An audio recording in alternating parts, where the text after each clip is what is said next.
Picture of the bishop. Yeah. Okay, I think we will get started. Our presenter today is Mary Jane Bradbury, a storyteller and historic interpreter who draws on over 25 years as an actress, educator, and author to bring history to life.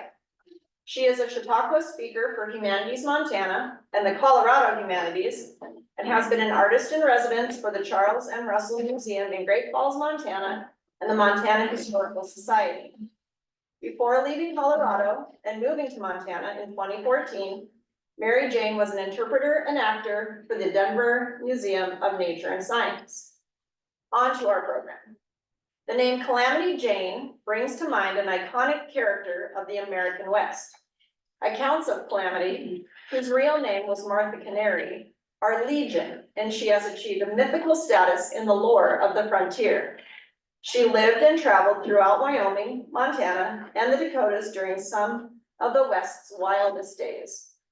The voracious Victorian press sensationalized her activities, and as a flamboyant character in popular dime novels, Calamity Jane's legend grew until the person behind the character all but disappeared. As with all legends, the reality is often different from the lore.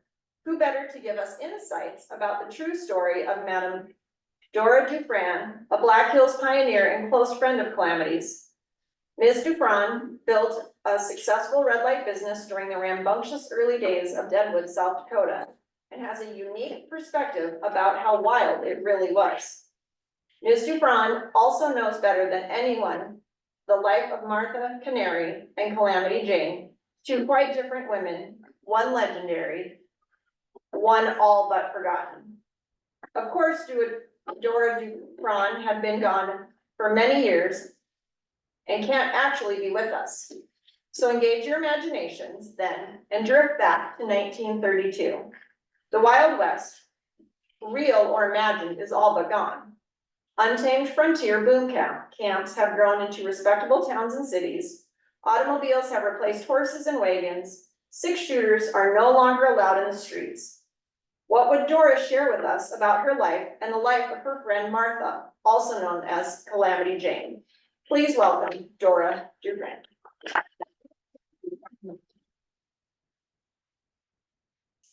1932. Where does the time go? Sometimes I wonder if I'll have enough time to get everything done that I want to in this life. Do you ever feel that way, that you'll run out of time before you get everything done? And this time of year, of course, I make sure I get up to Mount Moriah Cemetery where my husband is buried at least once a week, if not more. Now that hill is getting a little difficult to climb, but it's time to tend the graves and put the flower beds to sleep for the winter and get ready for sleeping on all parts up there in the cemetery, I guess you could say. And when I'm there visiting my husband's grave, I also visit Martha's grave. Now, I got a letter the other day from a reporter in Denver, and he wants to write a story about the Old West. And he heard that I knew Calamity Jane. Well, I knew Martha Canary, I knew Calamity Jane, one and the same person. And that's where the problem starts. What do people really want to know? Do they want to know the wild, crazy stories, most of them not true at all, about this woman, Calamity Jane, or do they want to hear about Martha, the woman who walked a fine line between being what people thought she should be and who she actually was? Oh, those early days in the West, there was no laws and nobody was looking. It was perfect for her. She could do what she wanted, anywhere, anytime. And mostly, she was a nuisance to her friends. But the gun-toting, buckskin-wearing, Indian-fighting Calamity Jane, that wasn't Martha. She'd give you her last dime if she thought you needed it. I don't think she ever hurt a living soul in her life. So I'm not sure what to say to this reporter. Maybe I'll just tell him the story as I know it. Let him decide. Now, Martha, when I knew her later in life and she was so ill from a life of rough living, I imagined a little child growing up there in Princeton, Missouri, when she lived with her family there. A mother who was a prostitute and spent most of her time in town, a father who was a gambler, leaving Martha at home to take care of her younger brother and sister. When Martha was about 10 years old, that family packed up and went from Missouri to Virginia City, Montana. And within a couple of years, those two parents were dead. Now, people in mining camps don't care about anything but getting rich. They don't care about children, and they certainly don't care about orphans. Martha had to figure out what to do with her two siblings, and she finally did a couple of years later, and then she went off, just a child herself, to carve out her own career. Now, she'll tell all sorts of stories later on, but she went to Wyoming, followed the military camps, followed the railroad camps. There were always those people on the fringes of camps like that, and they always took her in, the gamblers, the working women, if you will. She learned how to ride, and she learned how to shoot, and she could drive anything with hair on. She learned how to drink. She learned how to swear. Oh, my goodness, she could make a bullwhacker blush with the language that she could use. Later on, she tells stories about how she was with the army, chasing the Nez Perce across Montana, or down in Arizona. Well, none of these stories ever lined up with when they actually happened. No, she was just trying to survive, and she did learn how to do that pretty well. Now, in 1876, the whole history of the West changes, and Martha was right in the middle. That is the year she rode into Deadwood. She was 19 years old. She was strong, she was rough, and she was as big-hearted as she ever was and ever would be. And the name Calamity Jane was already associated with her. Now, how in the world did that happen? Well, here's what I know.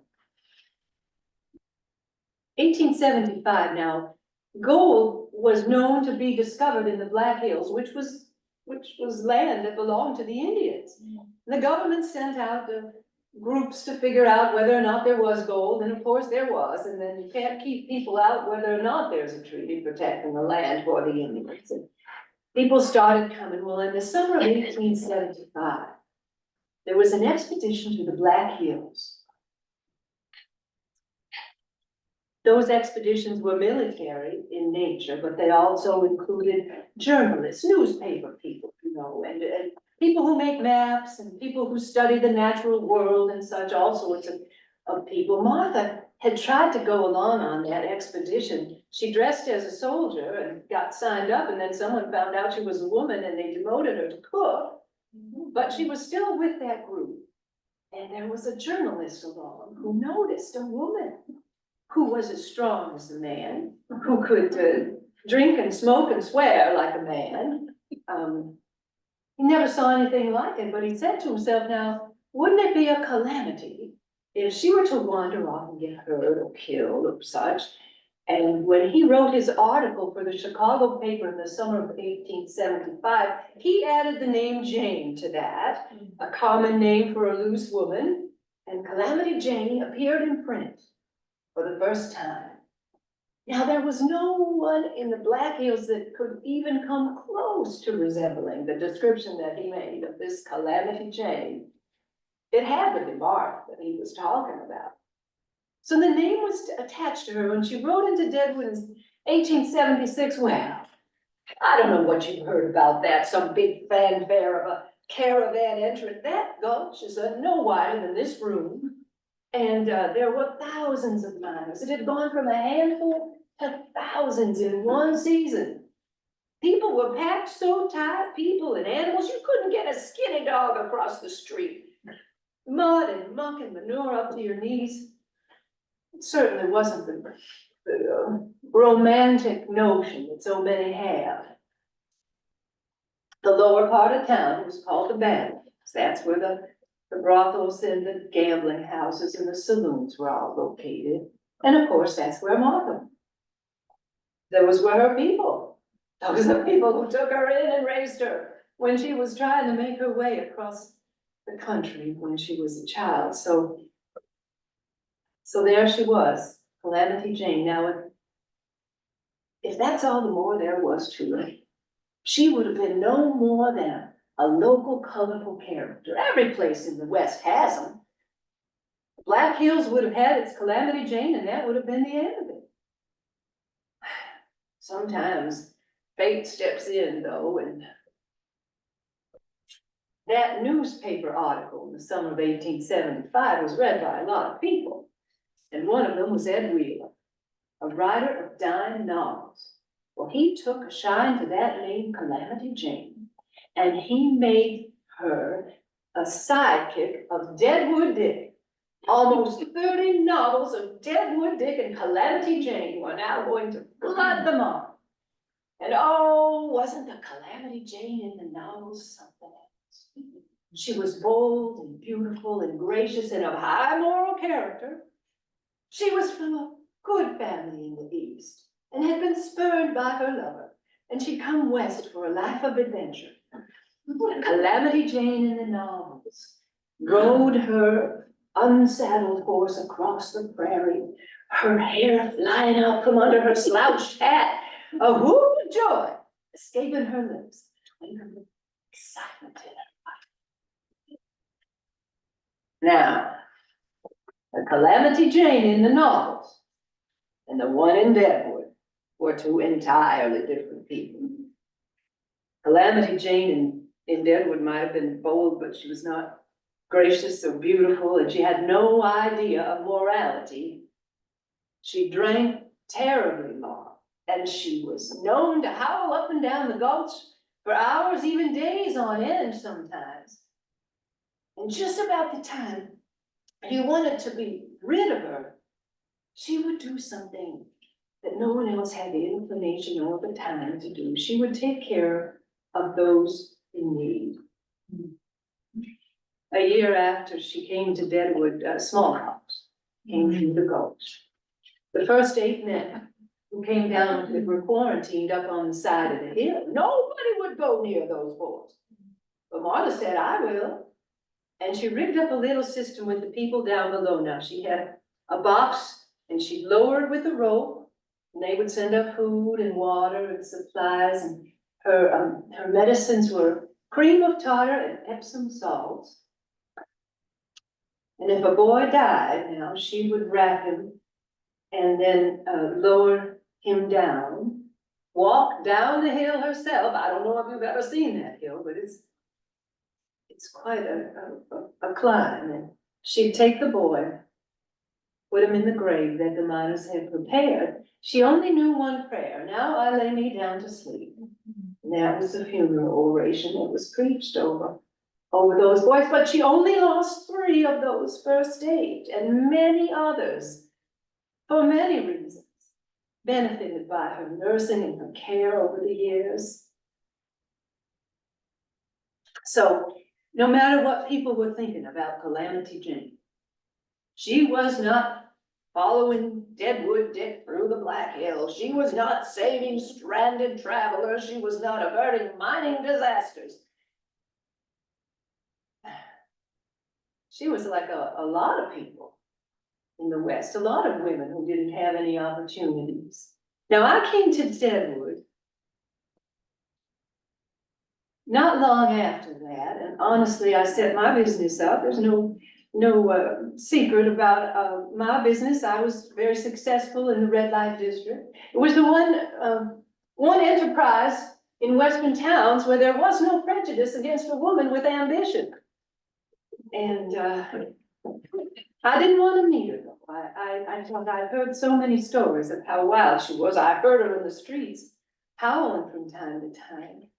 But I'd also heard how kind she could be. And so I don't know, one night the howling had stopped, and I found her sitting on the edge of the boardwalk with her feet in a puddle and her chin resting on her hand. She was taking a nap. So I got her up and brought her to my house, and that began a friendship that lasted for the rest of her life. She would always work for me, and I would always have her if she could stay sober. But then she would leave. And she was like so many women in the West at the time, and they didn't have a lot of opportunities. Women without money, without family, without education, there was not much for them. And so many women came west, single women, and they thought they didn't want to be a farm wife or a factory worker in the East. Only to come west and find out that their most marketable asset was just their good personality. So there were a lot of women who found no other option than to be part of the red light district in many of these towns. Now, as I said, it's no secret that's how I made my living, but I have to tell you, prostitution was one of the necessary vices of the time. That's how a lot of these town councils made their money. Taxes and payoffs to officials and, well, most madams in the western towns could buy and sell the men on the town council. And when you talk about hospitals or charity organizations or food lines or orphanages, a lot of that money came from women who were very successful in business, but most people don't like to talk about that. But if you had lived then, why?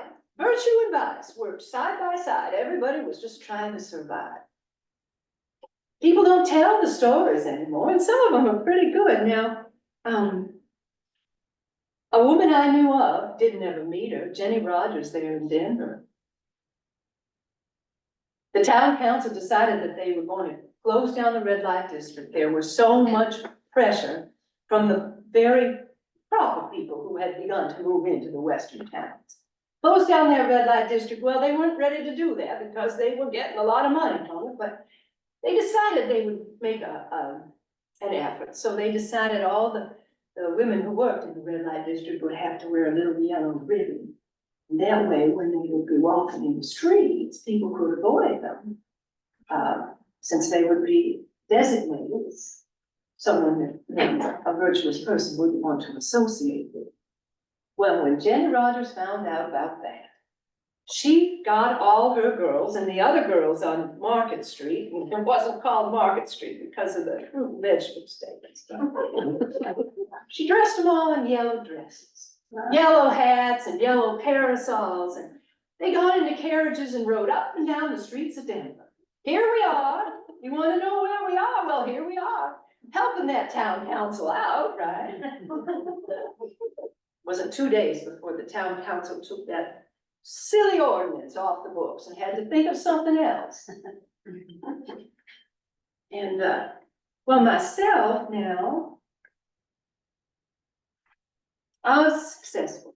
There's no doubt about it. And anybody who's been in business knows that if you have a good business and provide a good service, and you are going to be successful. And that's partly why my houses were always very clean, my girls well dressed. But there's one thing that you can't avoid if you live in the West, and that's rodents in the house. Well, my lawyer went to Cheyenne and came back one time and said, Dora, I got 12 cats out in the wagon, and I thought I could bring those in and you could see if you can get rid of your mice and rats. And sure enough, it worked. But men being men were even more interested in patronizing my house. And so they started gathering in the streets and causing all sorts of commotion. Next thing you know, there was a complaint to the city council about street crime.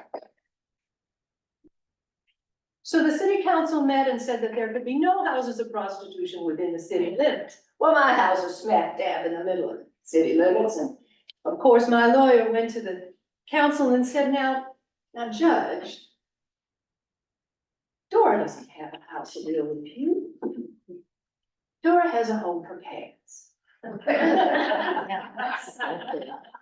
And she likes those cats so much, she put a girl in every room to keep the cats company. And you might like cats too, Judge, because you were just there the other day. The judge ruled that cat houses were exempt from the law. They had to think of something. Well, people don't tell those stories very much anymore. They're entertaining, and after all, it is the entertainment business. But it wasn't so entertaining where Martha was. She was not a high-class working girl. She was not a middle-class working girl. She worked in the lowest places, the very lowest of places in the red light district, and still, those were her people. Those are the people who took her in when she was first trying to make her way across the West, and she hadn't been in Deadwood very long when one of her friends, a working girl named Tidbit, was hired by Laugh-In Sam for some entertainment, and then he paid her in what was supposed to be a pouch of gold dust, but it was black sand with brass filing. And she couldn't do anything about it.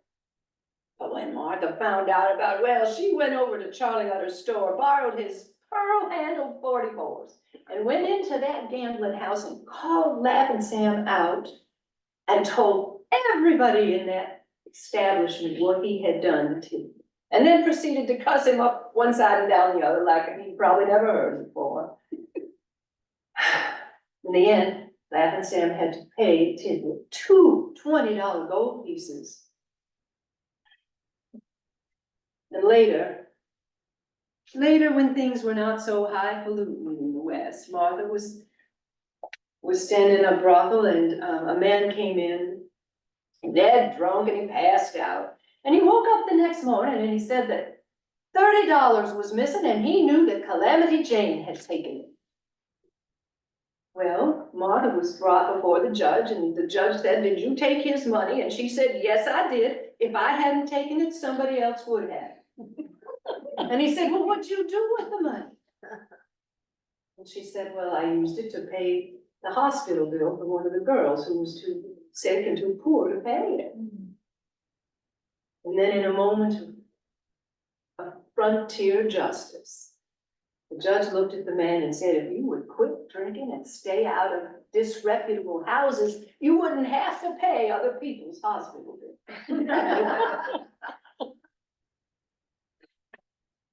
Well, so the stories go that don't get told very much anymore, but I didn't see Martha for a lot of years. 1893, finally, I was in Chicago at a freight exposition there, and I was getting on a streetcar, and I heard my name, and someone yelled out, "Where do you think you're going?" And here it was her.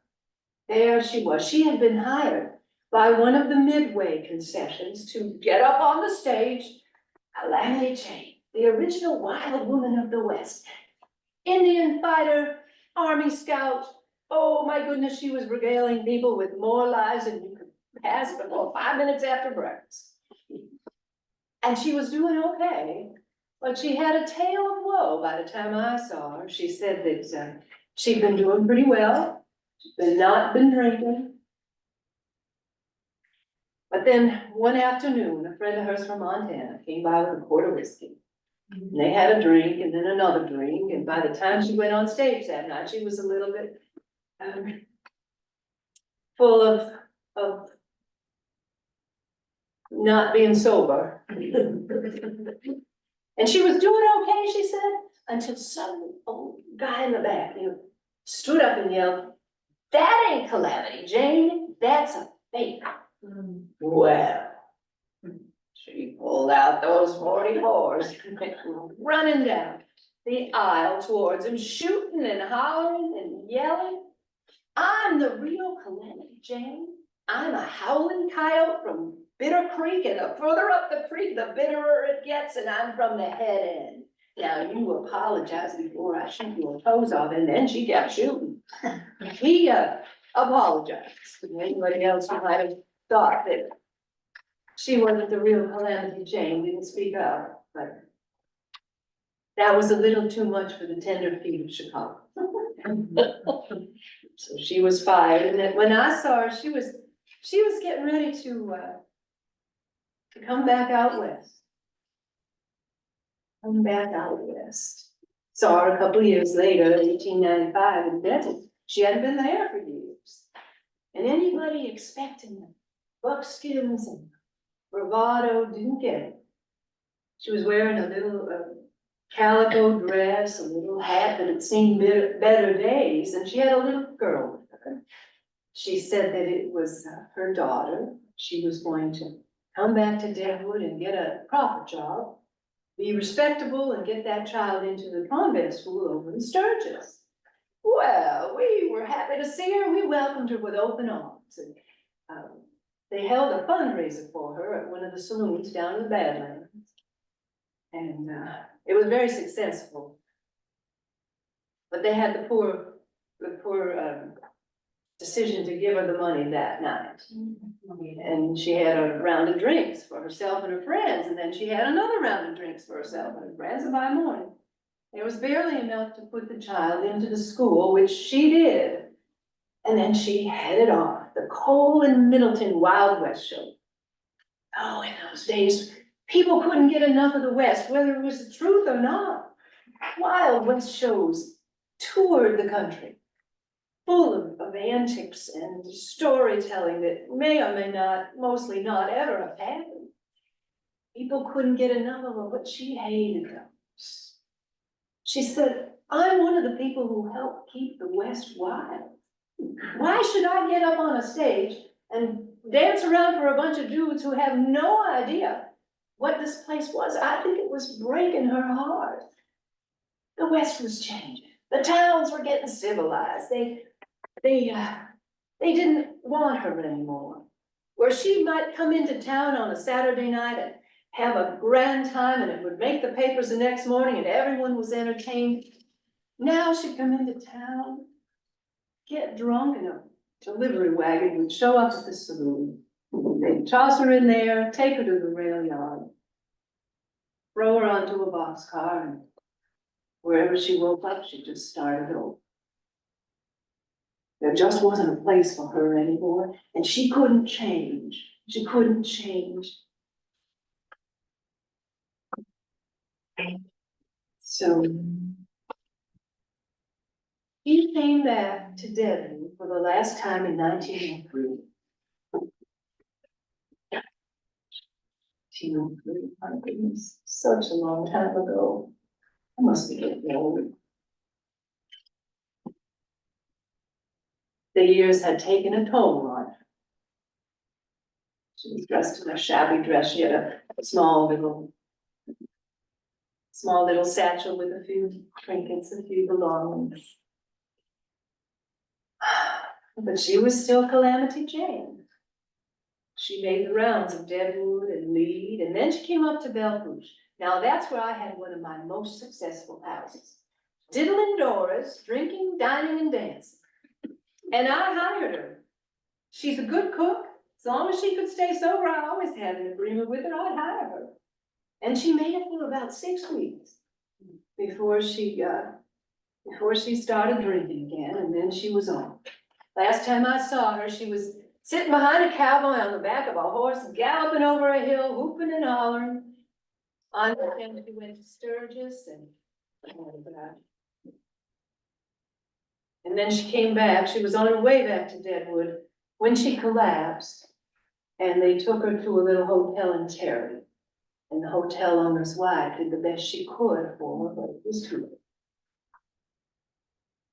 She died in August 1903. She was 47 years old. Her funeral was the largest that Deadwood had ever seen. Now, the people on the funeral committee, a lot of them didn't like her, and they said she's just as well forgotten. Why should we make a big fuss over someone as low down as her? A miscreant, a person who did nothing but cause trouble and did nothing worthy in her life. Why should we make a fuss? Well, those of us who knew her knew another side of her. And, well, as I said, her funeral was the largest in history. Now, here's something you might have heard. That she left in her dying breath, asked to be buried next to Wild Bill. Well, that's just a bunch of nonsense. She knew him for about 6 weeks back in 1876, When they first came into Deadwood, he was dead within 6 weeks, and he didn't like her anyway. But those people on the funeral committee, I think, had an idea if they buried them next to each other, it would just father Wild Bill for the rest of his eternity, I suppose.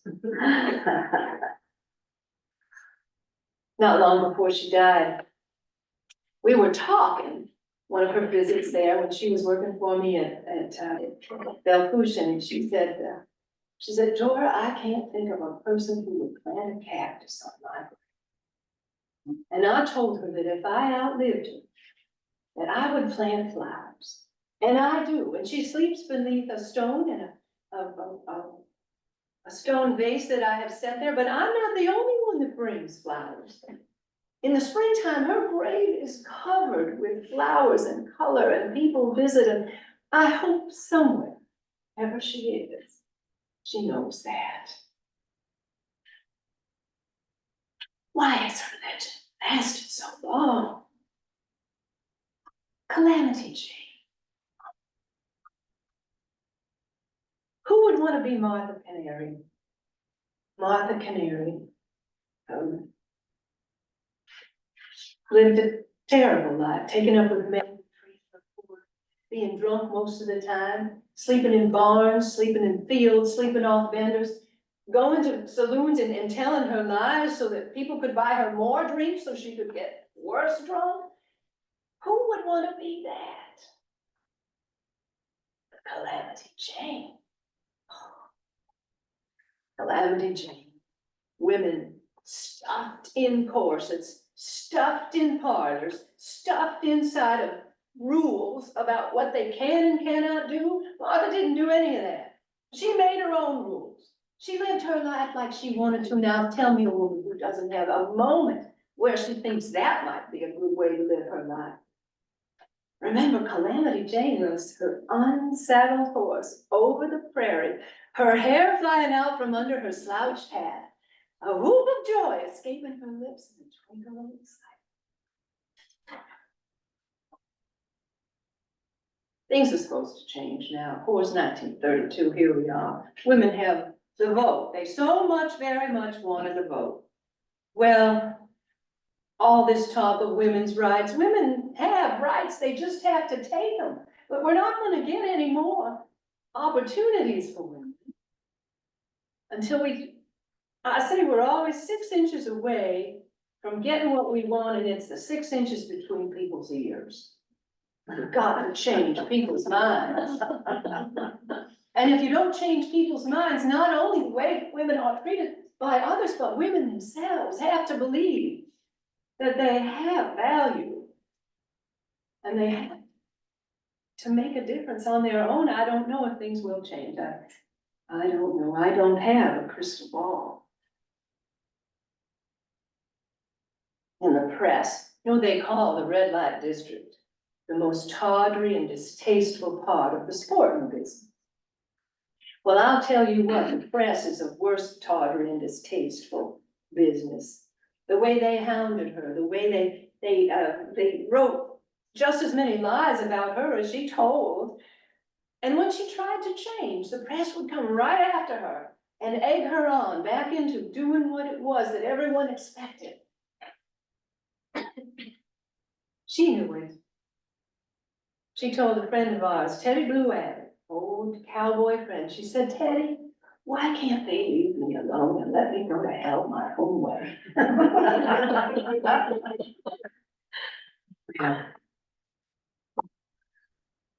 Well, she didn't think she lived a very good life, and maybe others will think that too. But she had a lot of goodness in her, and there's probably as many people who will tell you good stories about what she did for them as they will tell you the not so good ones. She was a sensitive soul, not very long before she died. She said to me, Dora, have you ever seen the morning star? I told her I had not. And she said, I saw it this morning. I wanted to tell somebody, but what was I going to say? Come here and look at a star? So I just sat quietly and I watched it myself. And that star took me back to the old days. I'm sure she sleeps well now, but I do believe when she got to those pearly gates that they offered her a pair of wings and a white robe, and she asked for a good horse and a new pair of buckskins. So I don't know, now I've talked to you quite a while, I don't know what I'll tell this reporter. Should I tell him? Should I tell him the truth about Calamity Jane as I know it, a person, a real person, or should I just let him go on telling the stories? Because sometimes I wonder, maybe Martha would rather have it that way.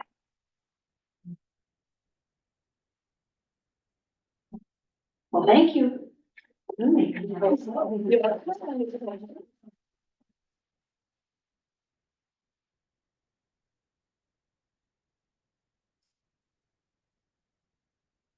So, normally this is the part where we can either do questions in character or, as I turned around to